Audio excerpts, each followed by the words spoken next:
Bom dia, bom dia! Chegamos na terça-feira. Terça-feira é dia de quê? Dia de quê? Mais um dia de aula. Tia, hoje é terça-feira, já passou a segunda, já chegamos na terça. Oh, coisa maravilhosa! E sabe o que é melhor disso? Que nós estamos com saúde. Que Deus abençoe cada um de nós. Vamos agradecer? Vamos. Obrigada, Senhor, por mais um dia. Abençoa a minha mamãe, essa coisinha linda que faz tudo por mim. Abençoa o meu papai, que vai trabalhar para poder cuidar de nós. Abençoa, Senhor, toda a minha família, que nada de ruim aconteça. Abençoa, Senhor, o mundo, para que tudo isso passe logo. Abençoa a minha escola, as minhas professoras. Abençoa a todos nós alunos, que a gente consiga ter um bom ano letivo. Que a gente consiga terminar esse segundo bimestre em paz. Amém? Amém. E hoje nós começamos o mês de junho, meu povo. 1º de junho. Ai, que felicidade! 1º de 6 de 2021. Ufa! Já estamos no meio do ano. E dia 30 de junho começa as nossas férias. Férias! Dia 30 de junho é a última prova para todo mundo ficar de férias. 1º de junho de 2021. Mas qual é o projeto mesmo que nós estamos trabalhando, hein? Criação do mundo. Tudo que Deus faz é perfeito. Tudo que Deus faz é maravilhoso. Tudo que Deus faz é magnífico. Magnífico. Por quê? Porque Deus só quer o nosso bem. E chegamos ao 6º dia. Olha o que Deus fez no 6º dia. Olha aqui. Deus fez o homem e a mulher. Foi? Vamos ver. Então Deus disse: façamos o homem à nossa imagem e semelhança, que ele reine sobre os peixes do mar, sobre as aves do céu, sobre os animais domésticos e sobre toda a terra, e sobre todos os répteis que se arrastam sobre a terra. Deus criou o homem à sua imagem, criou a imagem de Deus, criou o homem e a mulher. Deus os abençoou. Frutificai, disse ele, e multiplicai-vos, enchei a terra e submetei-a. Dominai sobre os peixes do mar, sobre as aves do céu e sobre todos os animais que se arrastam sobre a terra. Deus disse: eis que vos dou toda a erva que dá semente sobre a terra, e todas as árvores frutíferas, que contêm em si mesmas a sua semente, para que vos sirvam de alimento, e todos os animais da terra, a todas as aves do céu, a tudo que se arrasta sobre a terra, e em que haja sopro de vida, eu dou toda a erva verde por alimento. E assim se fez. Deus contemplou toda a sua obra e viu que tudo era muito bom. Sobreveio a tarde, depois a manhã. Esse foi o 6º dia. Então, no 6º dia, Deus criou o quê? O homem, a sua imagem e semelhança. Mas aí vem para nós refletirmos. Se eu sou a imagem e semelhança de Deus, como é?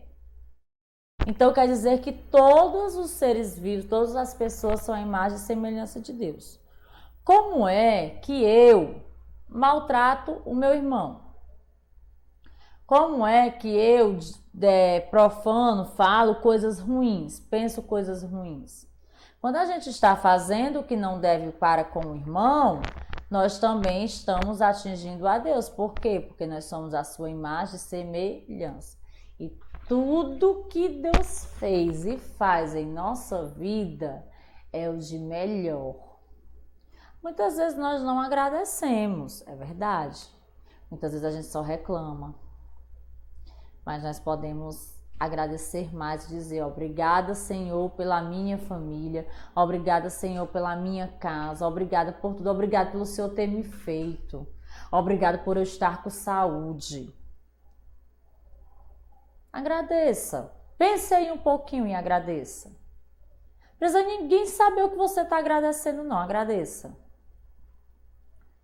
Deus maravilhoso, muito obrigada. Muito obrigada por tudo. Agradeceu? Amém? Amém. Então vamos lá. Hoje a nossa aula é de ciência. Acorda, menino, acorda. Naquela musiquinha, né, que diz assim, 1, 2, 3, 4, 5, 6. Em 6 dias Deus o mundo fez. Se Deus fez o mundo em 6 dias e hoje nós estamos comemorando o 6º dia, amanhã ele vai descansar. Amanhã não vai ter aula, eu não estou dizendo isso. Preste atenção, nós estamos trabalhando na criação do mundo. Vamos lá pegar o nosso livro de ciências. Ciências.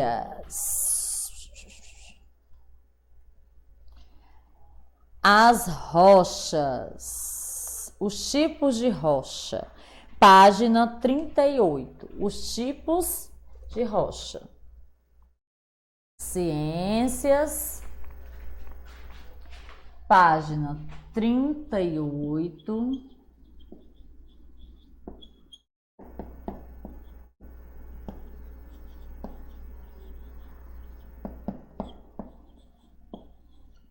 Página 38.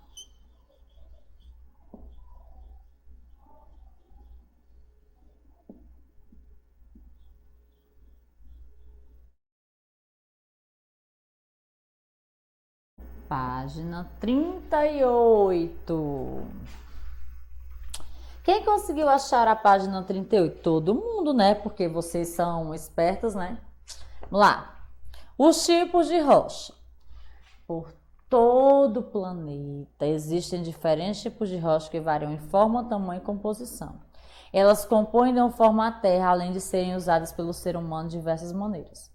As rochas são constituídas por um agregado de minerais e o critério mais utilizado para classificá-las é o seu processo de formação. Dessa forma, podemos classificar em 3 grupos. Nós temos os 3, ó. Quais são os 3 grupos? Magmáticas, metamórficas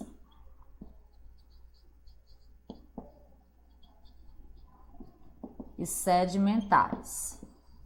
Esses são os 3 grandes grupos, certo? Agora nós vamos ler de um por um. Magmática. Tia, magmática lembra magma, magma lembra vulcão. Isso! Magmática, também conhecidas como ígneas. Ó. Elas são formadas pelo resfriamento do magma. O vulcão expele a lava. Quando esfria, forma rocha. E essa rocha que formou com esfriamento é chamada de magmática. Quando expelido, o magma chega à superfície através de falhas na terra ou vulcanismo, sofre resfriamento e acaba endurecendo, formando esse tipo de rocha. Olha aí os tipos de rochas magmáticas, o basalto e o granito. O granito geralmente é pias, lavatórios, pisos. E o basalto é utilizado principalmente para o calçamento de rua, que são aquelas pedrinhas que tem no meio da rua. Hoje em dia tem rua mais asfaltada, né? Mas também tem aquelas ruas que tem o basalto lá, o paralelepípedo de basalto. Rochas sedimentares. São rochas originadas com o passar do tempo através do acúmulo de materiais que foram erudidos de outras rochas e que sofreram sedimentação. Tia, o que é isso? Que eu não entendi. Esses materiais foram sofrendo detritos, foram se juntando, tanto da magmática quanto da metamórfica sofreram alteração, formaram quem? As sedimentares. Partículas de areia. Pense no perfeito agora. Partículas de areia, argila e cascalho são carregadas através da ação dos ventos ou da água das chuvas. Esses fragmentos de outras pedras depositam-se em depressões na crosta terrestre e seu acúmulo formam as rochas sedimentares. O arenito e o calcário são exemplos de rochas sedimentares. Olha aí, ó. Vocês estão vendo aí o exemplo, ó? Artigo de peças de arte, telha é feita de rocha sedimentar, tijolo, cerâmicas, porcelana, que são os vasos de cerâmica. Não é a cerâmica do chão, não, são vasos de cerâmica. E as metamórficas são as que fazem o mármore. Geralmente na sua casa tem um balcão ou uma mesa que tem uma pedra de mármore. São formadas pela transformação de rochas magmáticas e sedimentares. Metamórfica é formada pelas duas. Presta atenção. Metamórfica é formada pela magmática e pela sedimentar. A sedimentar é formada pela metamórfica e pela magmática. E a magmática é formada pelo vulcão. Apresentando uma forma diferente outros minerais. São exemplos de rochas metamórficas: o quartzito, a ardósia e o mármore. O mármore é o mais conhecido, né? Que é feito de pisos, escada, pia, mesa, obras de arte, assim por diante. Ciclo das rochas. Agora nós vamos ver como é que este ciclo acontece para poder entendermos o que está acontecendo. Tia, é um ciclo contínuo? É um ciclo contínuo, certo? Tia, o que é contínuo? Que vai acontecendo sempre. Vamos lá, entender aqui o que é. Vou fazer o desenho para que a gente possa tentar entender, mas vocês vão entender de boa. O magma que saiu lá do vulcão. Metamórfica.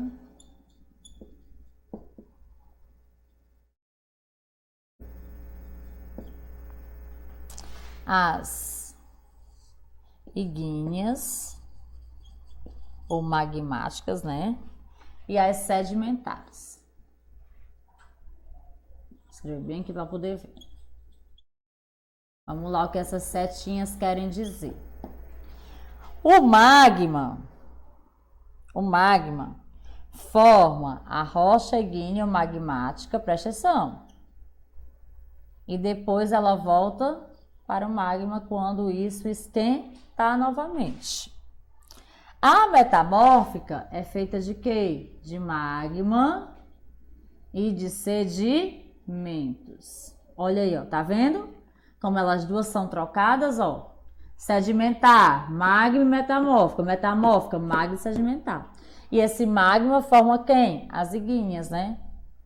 Que são as magmáticas. Essa primeira setinha que tem assim, ó, marrom, ela diz o seguinte, e a setinha daqui, né? Ao sofrer erosão, os sedimentos das rochas metamórficas e ígneas vão se acumular e originar rochas sedimentares. Aí vem a setinha verde, que está, ou vermelha, assim, pronto. Quando as rochas sedimentares e ígneas são soterradas, são afundadas, né, quando cai muita tensão dela, para as camadas mais profundas da crosta terrestre, que é a crosta terrestre mesmo, onde nós vivemos, muito bem. Elas acabam sofrendo transformação por causa do aumento da pressão e temperatura, originando assim as rochas metamórficas. E a azul, que são essas setinhas, as rochas metamórficas, por sua vez, acabam se fundindo ao magma, se juntando ao magma, e em algum momento solidifica-se e torna-se rocha ígnea, dando início ao ciclo novamente. Então vamos lá ver se eu entendi. A sedimentar é feita de metamórfica e ígnea. Perfeito. A metamórfica é feita de ígnea e sedimentar. Perfeita. E a ígnea é feita lá do magma que juntou tudo. Perfeito. A ígnea vai ser uma junção. Lá na página 40, nós temos 3 questões. Muito difícil, presta atenção. 3 questões. Tia, já vamos terminar a unidade 2. Aí nós vamos para nosso caderno, né? Até porque vai começar o projeto do meio ambiente na próxima semana. Vamos apagar aqui para a gente poder fazer a primeira questão.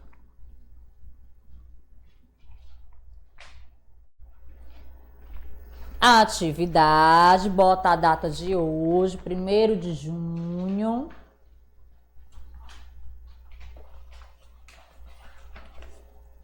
Leia as frases com bastante atenção e corrija os erros existentes. Elas estão erradas e nós vamos ter que consertá-las.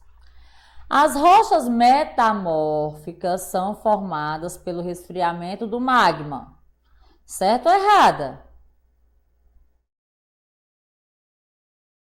Tia, isso tá confuso. As rochas metamórficas são formadas pelo resfriamento do magma? Tia, não é metamórfica, não, é a magmática. Então vamos consertar. Escrevam aí. Primeira questão, página 40. As rochas magmáticas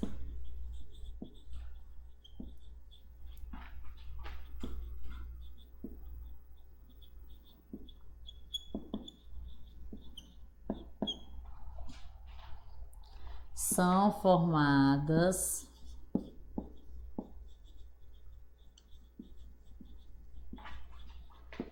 pelo resfriamento do magma. Ah, agora está correto, né? Porque trocou o nome metamórfica por magmática. Agora deu certo. Agora você tá chuchu, beleza.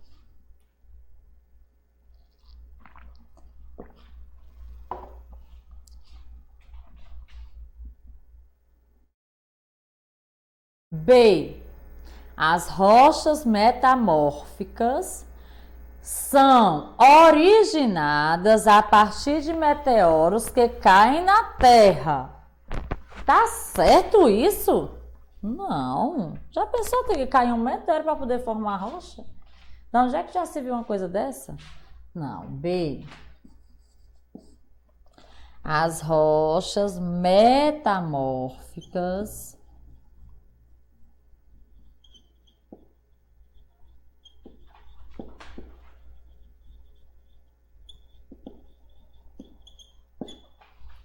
são originadas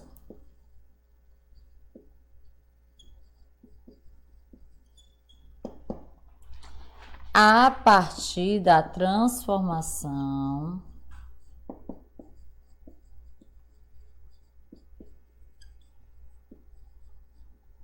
vou escrever com letra pequena, que essa aqui é meio grande, viu? A transformação de rochas magmáticas. Tia, não vai dar, porque só tem 4 linhas. Aí você pode escrever aqui do lado, não tem problema não. E sedimentares.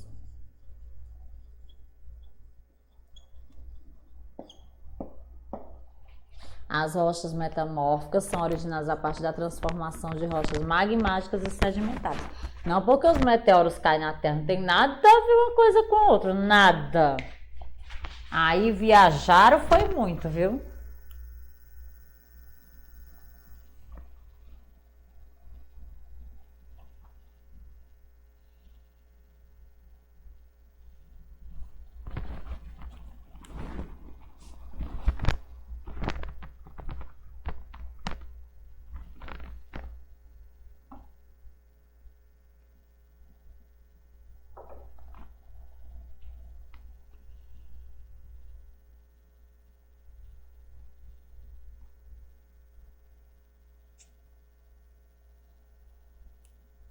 Terminaram? Pera, tia, não sou nem o The Flash, tá bom, queridinho. É, menina, agora faça com letra bonita, não faça com letra horrorosa, não. Quinto ano só tem criança esperta.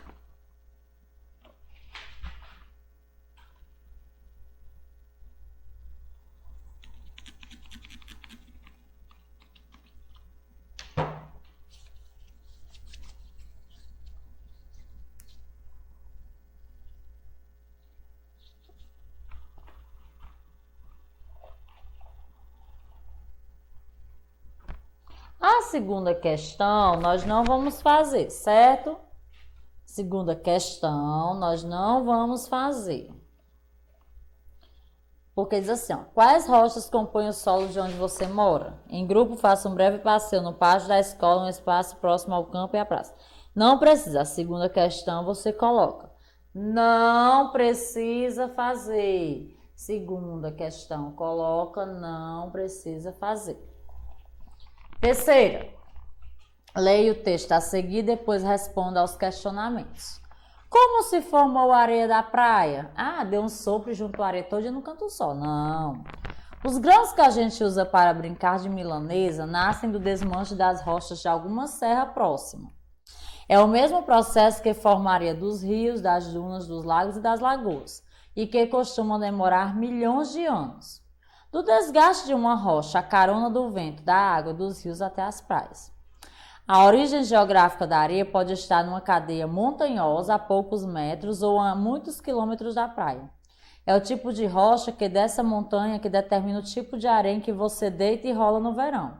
Por exemplo, aquela areia branca e fina, como nas praias do Brasil, é composta principalmente de quartzo, mineral que vem do granito, um dos tipos de rocha mais abundantes na Serra do Mar, que margeia o litoral do país, afirma o geólogo Paulo Giannini da USP. Universidade de São Paulo. O que pouca gente sabe é que depois de figurar na paisagem praiana por milhões de anos, os grãos de areia também morrem.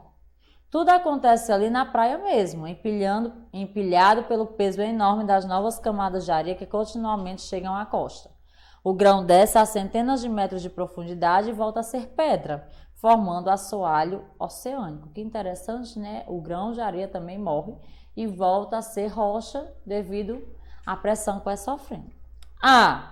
Como as partículas de rochas erodidas chegam até a areia da praia? Através de quê? Através de algumas coisinhas. Através do vento ou da água dos rios. Muito bem.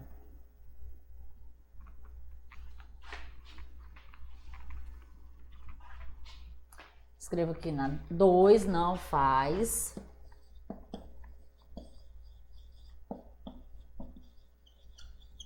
Três, através dos ventos, através do vento ou da água dos rios.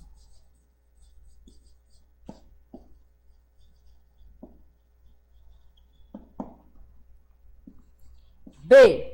Com o passar dos anos, o grão de areia soterrados vão sendo empilhados por novas camadas. Caso haja condições necessárias para esse material erodido acumular-se e se tornar um agregado, qual tipo de rocha possivelmente seria formada nesse processo? Rocha metamórfica, magmática ou sedimentar? Muito bem, rocha sedimentar. Por quê? Formada de sedimentos ou de grãos de areia. Rocha sedimentar. Muito bem. Rocha sedimentar.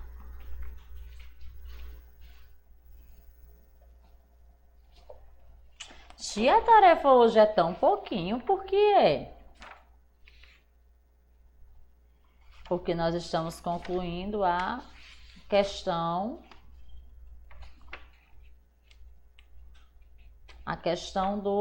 das rochas, né? A questão da unidade 2.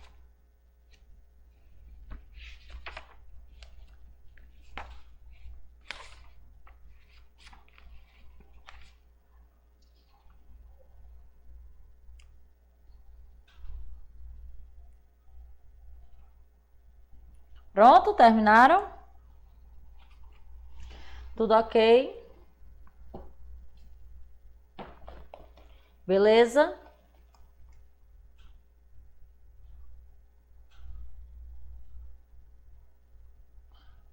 Beleza pura? Pois agora você vai descansar a sua mãozinha, né? Você vai descansar a sua mãozinha, que a tia Cintia está vindo com a aula de história.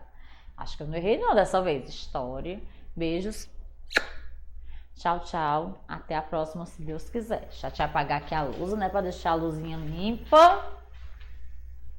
Ficar bonitinha. Beijos. Tchau, tchau.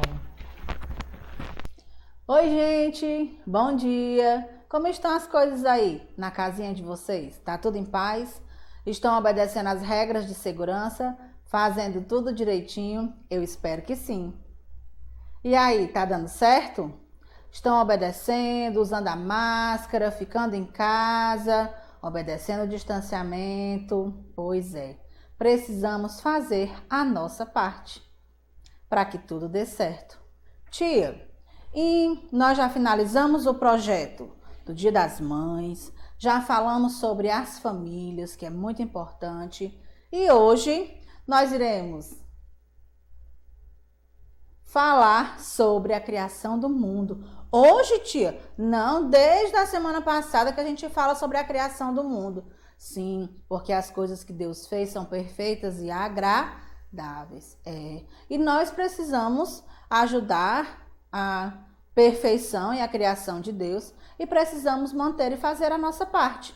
Então hoje, terça-feira, dia 1º de junho, vamos dar continuidade à nossa aula de história, falando sobre todos aqueles processos que o nosso país viveu e vivenciou. Para quê, tia Cíntia? Para que a gente possa entender as coisas que estão acontecendo na atualidade. É para isso que serve estudar história, hein? Vamos lá? Pegue o seu livrinho de história. Na aula passada a gente trabalhou as invasões francesas. Porque eles também queriam, um pouquinho do peitinho do Brasil. Sim. Instalaram feitorias, foram expulsos. Menino, foi uma coisa, né? Mas vocês lembram que quando a tia começou a falar do tempo que eles observaram que tinha para o Brasil e muitas riquezas, que não só os franceses queriam as nossas riquezas, mas que outros países também? Pois é. Porque, tia, eles tinham começado a plantar cana-de-açúcar, já tinham os engenhos, e aí vamos hoje ver o que aconteceu. As invasões holandesas. O açúcar produzido no Brasil era transportado para a Europa por holandeses e portugueses, que mantinham um bom relacionamento. Holandeses e portugueses, eles tinham um bom relacionamento, já que Brasil pertencia a Portugal, então precisava manter uma parceria forte. A Holanda distribuía esse açúcar para o mercado europeu, usando suas embarcações, até que o rei de Portugal, Dom Sebastião, morreu e não deixou ninguém para assumir o trono, ou seja, nenhum herdeiro. O rei da Espanha, Felipe II, por ser neto do antigo rei de Portugal, Dom Manuel, assumiu o trono português. Isso se chama sucessão por via hereditária. Assim houve a União Ibérica. A mistura de quem? Portugal e Espanha. Assim houve a junção das coroas portuguesas e espanholas sob o mesmo governo. Então quer dizer que o mesmo rei da Espanha ficou atuando como rei de Portugal também? Sim. Tal situação proporcionou alguns problemas para Filipe II, pois seus antigos inimigos, os ingleses, franceses e holandeses, procuraram invadir o Brasil, que agora era uma colônia da Espanha. Em 1624, a Holanda invadiu o Brasil, chegando pela Bahia. Nessa época, o governador Diogo de Mendonça foi preso pelos holandeses, que se apoderaram da cidade de Salvador, Tia, eles brigavam demais. Era muita guerra por riqueza. Se naquela época existia, imagine atualmente. O bispo Dom Marques Teixeira organizou, junto com seus senhores de engenho, trabalhadores e escravos, a resistência aos invasores. No ano de 1625, Portugal e Espanha se uniram e enviaram esquadras para expulsar os holandeses. Mas em 1630, eles invadiram o Brasil outra vez. Gente, eles não queriam aceitar. Eles queriam era invadir. E aí, dessa vez, eles entraram por Pernambuco, pois era a capital que mais produzia açúcar. Lembra do tempo das capitanias hereditárias que a tia falou que apenas duas prosperaram? São Vicente e Pernambuco. Por quê, tia Cíntia? Porque eles sabiam produzir cana-de-açúcar. Automaticamente conseguiam produzir açúcar. E é claro que os holandeses queriam açúcar, eles iam procurar a capitania que tivesse maior quantidade de cana-de-açúcar. O governador de Pernambuco era Matias de Albuquerque. Ele fugiu para o interior e fundou o Forte do Arraial do Bom Jesus, com a ajuda dos indígenas e dos escravos. Eles conseguiram resistir por algum tempo aos holandeses, organizando pontos de ataque. Mas, como sempre, existe o traidor, né, gente? Aquele que se vende. Domingos Fernandes Calabar conhecia cada um dos pontos estratégicos e ele passou para o lado dos holandeses. Ele foi o traidor. E assim os holandeses conseguiram vencer. Marque aí o nome desse traidor: Domingos Fernandes Calabar. Mas ele também foi derrotado. Isso bem mais para frente, bem depois, tá, gente? Porque, infelizmente, como os holandeses conseguiram descobrir os pontos estratégicos que o Domingos Fernandes Calabar entregou, aí eles conseguiram derrotar o Matias de Albuquerque, que era o governador de Pernambuco. E ele fugiu para o Alagoas. No ano de 1637, a Holanda manda para o Brasil o conde João Maurício Nassau, que assumiu o governo de Pernambuco. Devido às invasões holandesas e às brigas entre holandeses e pernambucanos, pois Pernambuco estava em péssimo estado, estava arrasado, destruído, sofrido. E aí o que aconteceu?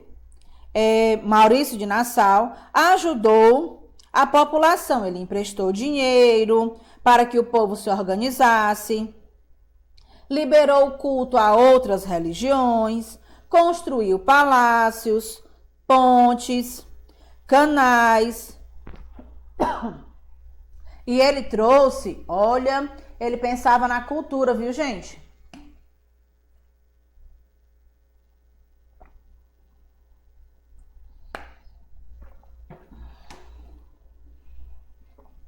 Ele trouxe pintores, cientistas e artistas. Gente, ele embelezou a cidade de Recife, que passou a ser conhecida como Cidade Maurícia em sua homenagem. Os pintores Franz Post e Albert Eckhout estavam entre os artistas que vieram com Nassau para o Brasil. Eles se destacaram pintando as seguintes paisagens e também a natureza. Franz Post, e representando os habitantes, a fauna e a flora, Albert Eckhout.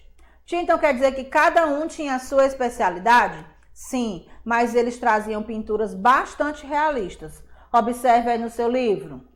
O Albert Eckhout pintou a mulher mameluca no ano de 1641.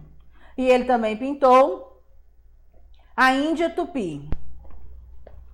Já em 1640, Portugal libertou-se do domínio espanhol e assinou um tratado de paz com a Holanda. Gente, chega de guerra, chega de briga, chega de confusão.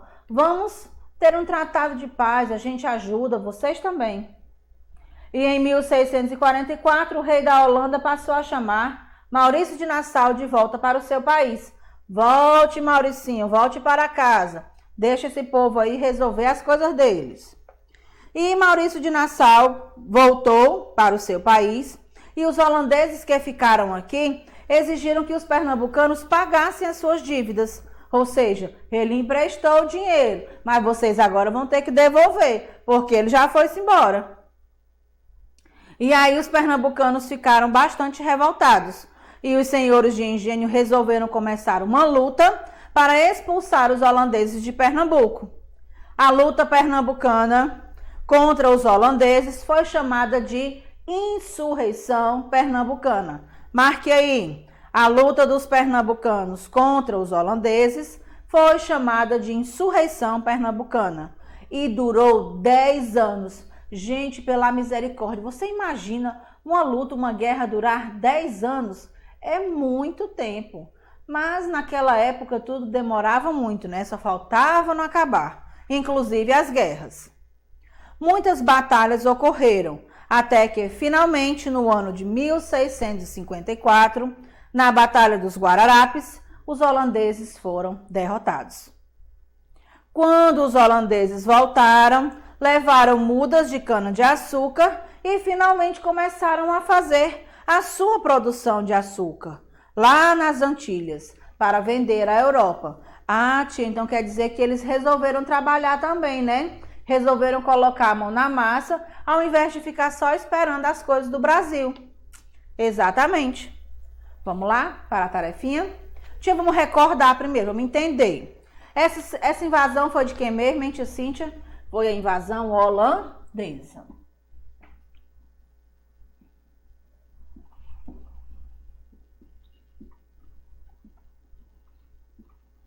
O que aconteceu durante essa invasão, tia Cíntia? Aconteceu a União Ibérica entre Portugal e Espanha.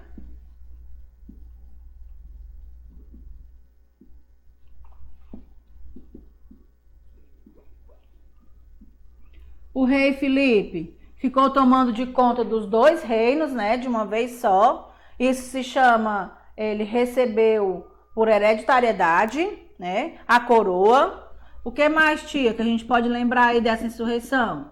Que eles invadiram primeiro lá Salvador, na Bahia. Sim. Salvador, Bahia. E a segunda capitania que eles invadiram foi qual? Foi Pernambuco.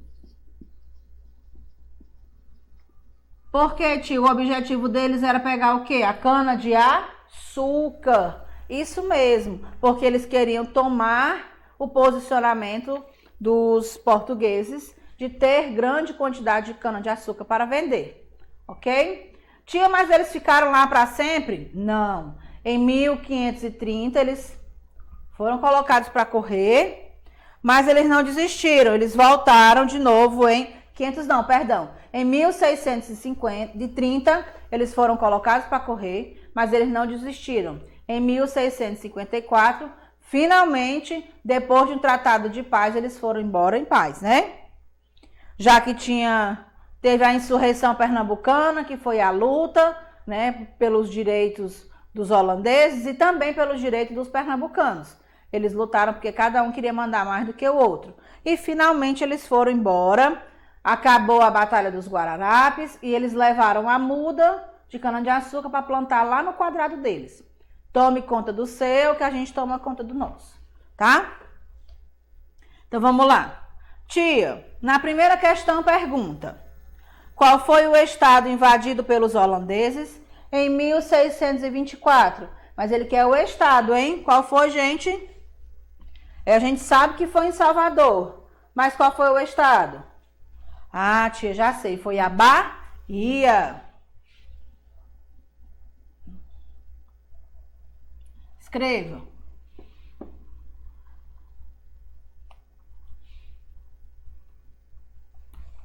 Em 1624, foi na Bahia. E depois?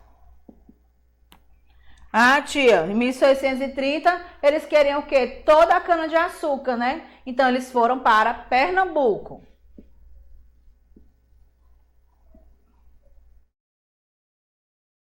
Dois.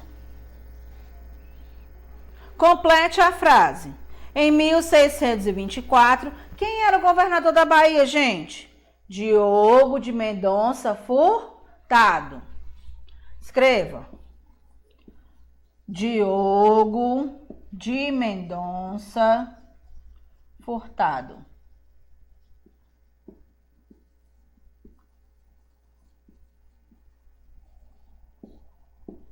Três.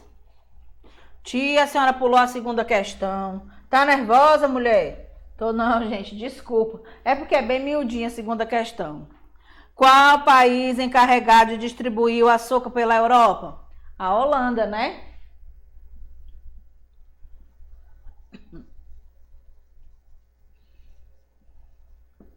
Pronto. 1, 2 e 3. Na 3 é que você escreve o nome do governador. Escreva aí.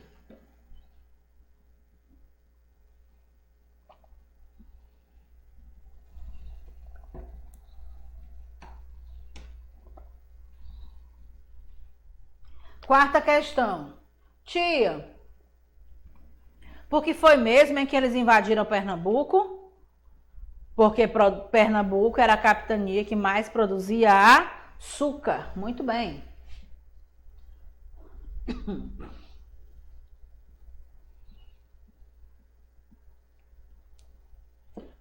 Open I. Capitania que mais produzia açúcar.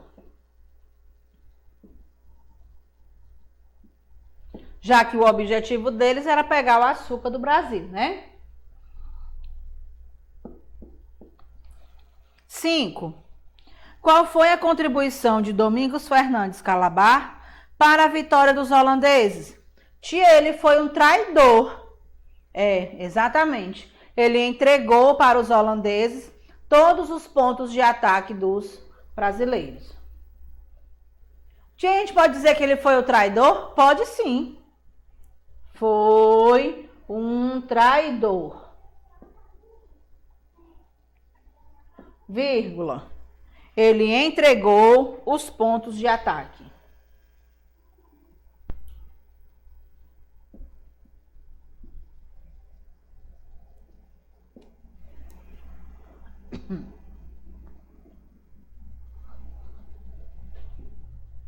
Seis. O que foi a insurreição pernambucana? Tia, essa nós marcamos no texto. Muito bem. Foi a luta dos holandeses contra os pernambucanos. Tia, posso dizer que foi dos pernambucanos contra os holandeses? Pode sim. A luta dos pernambucanos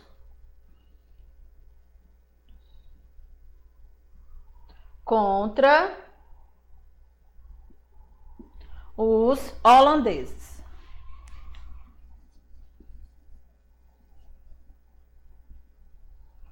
Esses holandeses, né, tia? Só querendo as coisas dos outros. Pois é. Sétima questão. Vamos lá. Quem foi que construiu? O Forte do Arraial do Bom Jesus. Tia, foi o governador que os holandeses colocaram para correr, né, tia? Sim, ele fugiu, né, para não ser morto. E aí ele fundou o Forte do Arraial do Bom Jesus. Foi Matias de Albuquerque. Matias de Albuquerque. Deixa eu apagar 2. Tia, naquela época não tinha meio termo não, né?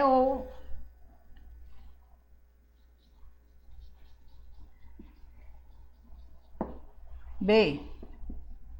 Palácios, pontes, canais, embelezando o Recife. Como era o nome dele, gente? Daquele que veio, que trouxe dinheiro, que emprestou dinheiro ao povo. Exatamente, o Conde Maurício de Nassau.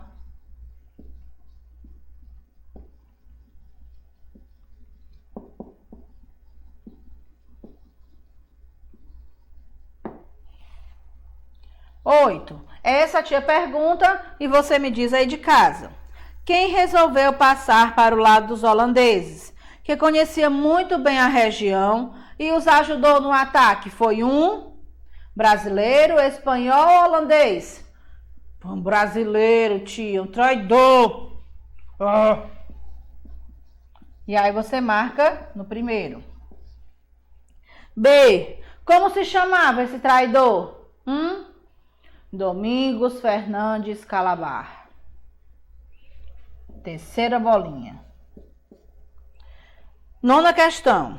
Nome completo do enviado pela Holanda para governar Pernambuco. José Maurício de Nassau.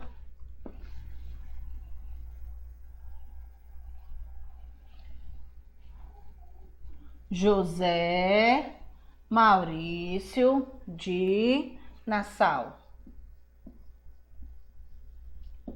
Maurício de Nassau. Isso. Virou 46. Observe o mapa e depois responda as perguntas abaixo. Esse mapa fala da dominação holandesa no Brasil. Lembrando que eles primeiro chegaram em Salvador, foram expulsos, depois voltaram por Pernambuco e depois, bem depois, foram expulsos de novo e fizeram o Tratado de Paz, tá? E aí, o que é que mostra no mapa, gente? Tia tá mostrando aqui a dominação holandesa no Brasil. Como é que eu sei, tia Cíntia, o que é que diz no mapa? Você vai olhar lá em cima, no cabeçalhozinho do mapa, tem o nome dele, tem dizendo o que ele está informando para você. E aí você escreve a dominação holandesa no Brasil. A dominação holandesa no Brasil. Isso. B. Cite os nomes de duas cidades invadidas pelos holandeses. Olha lá no seu mapa. Tem entre parênteses, você está vendo? Ah, tia, eu tô vendo. Ó, tem aqui Natal, João Pessoa. Entendi. Tia, posso colocar só essas duas de cima? Pode. Natal e João Pessoa. Tia, mas eu posso escrever o nome tudinho? Pode, a seu critério. Natal e João Pessoa.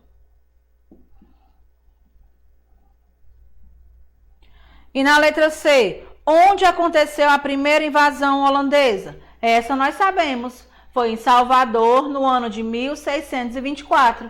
Nem precisou olhar no mapa, né, gente?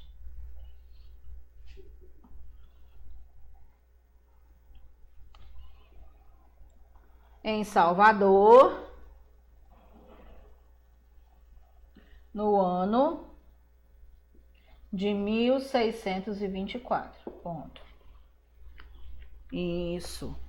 Tia, escreva que a tia vai tirar umas dúvidas aqui de vocês, tá?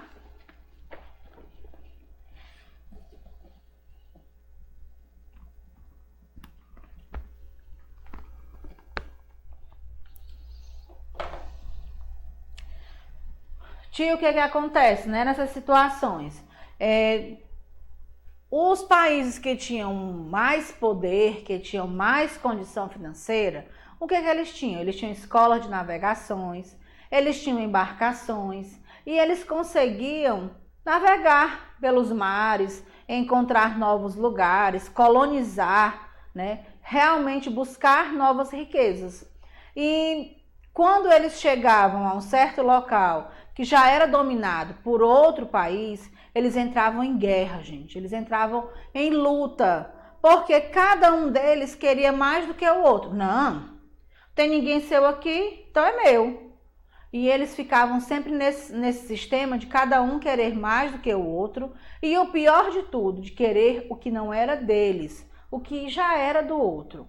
Já que o Brasil já havia sido colonizado pelos portugueses, por que os outros tinham que vir buscar as coisas aqui de forma clandestina, de forma errada? Porque naquela época, infelizmente, era assim. enquanto eles não conseguiram aceitar a soberania do Brasil, enquanto o Brasil não virou país soberano, que demorou, foi muito, porque o Brasil era só colônia de Portugal.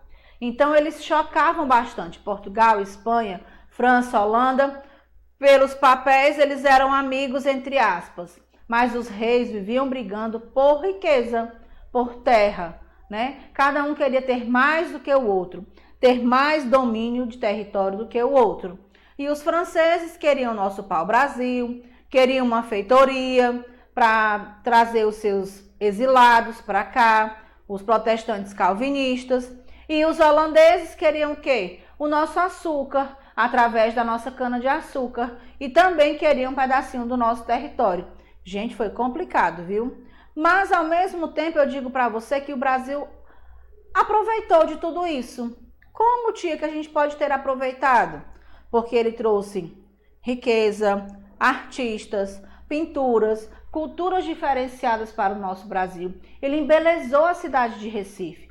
Tia, mas ele mata e cura, porque ele emprestou o dinheiro e depois cobrou. Mas é claro, né, gente? Quando ele voltou para a casa dele, ele quis o dinheiro dele de volta. E aí, o que aconteceu? A insurreição pernambucana. Tia, então a vida inteira vai ser sempre assim. Alguém vai ter mais do que o outro, vai emprestar, vão dividir, vão ficar gerando um equilíbrio nas situações. E o que a gente pode fazer é a nossa parte. Estudar, aprender, votar com consciência, porque naquela época não tinha votação não. Naquela época eles recebiam o poder por hereditariedade e atualmente a gente pode escolher aqueles que vão para o poder. Por isso, cada um de nós pode fazer a sua parte. Combinado? Beijo, tchau, tchau e até amanhã.